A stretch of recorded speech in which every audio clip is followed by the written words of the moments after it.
Science has allowed humans to build 1,000-foot-tall buildings, to cure diseases, to travel to the bottom of the ocean and to the surface of the moon. Science helps us understand why the sun shines, how the continents move, and how a single cell can grow into a complex human being. All this scientific knowledge was accumulated, modified, and expanded on through the scientific method.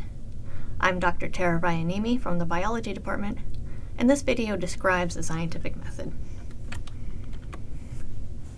All science progresses by following the same basic steps, known as the scientific method. The simple version of the scientific method looks like this. We'll get to the more complicated version later. Scientists observe the world around them and generate ideas or hypotheses about how things work. They test those hypotheses through experiments and collect data that may or may not support the hypothesis. The process isn't over until the scientist has shared what he or she found, usually by publishing in a scientific journal. And of course, the process is never really over. The new results will lead to new hypotheses, to be tested with further experiments. Let's consider an example. Colony collapse disorder, or CCD, is a phenomenon in which honeybees vanish from a hive. CCD has become more frequent since about 2006, and its cause is unclear. Some observations about honeybees offer some clues. The bee colonies used in agriculture often feed from just one or a few kinds of flowers. There are many diseases and parasites that attack bees, and bees are exposed to the weed killers and pesticides sprayed on crop plants. Each observation suggests a hypothesis, a possible explanation for why colonies of bees are disappearing.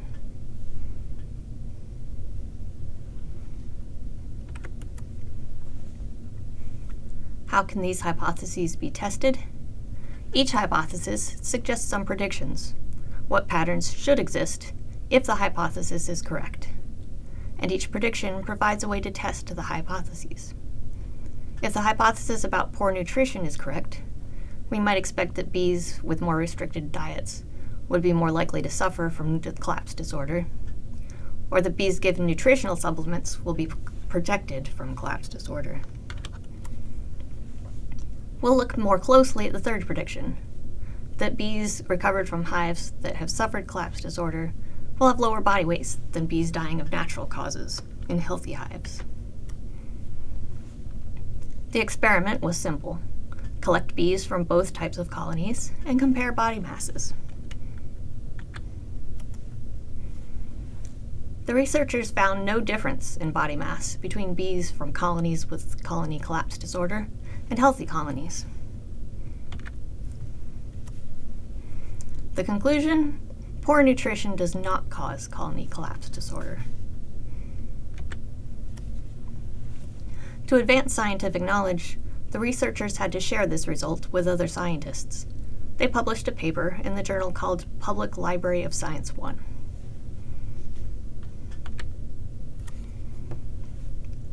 Science makes progress not just by confirming hypotheses, but also by ruling out incorrect ones. Researchers are now able to focus on alternative hypotheses and fine-tune the ones that are supported.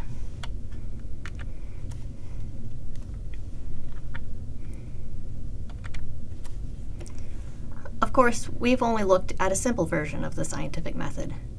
Real-world science isn't a linear process. Scientists collaborate, share ideas, discuss their data with each other, and consult published papers. Some develop scientific knowledge into beneficial technologies and continue to learn from those technologies.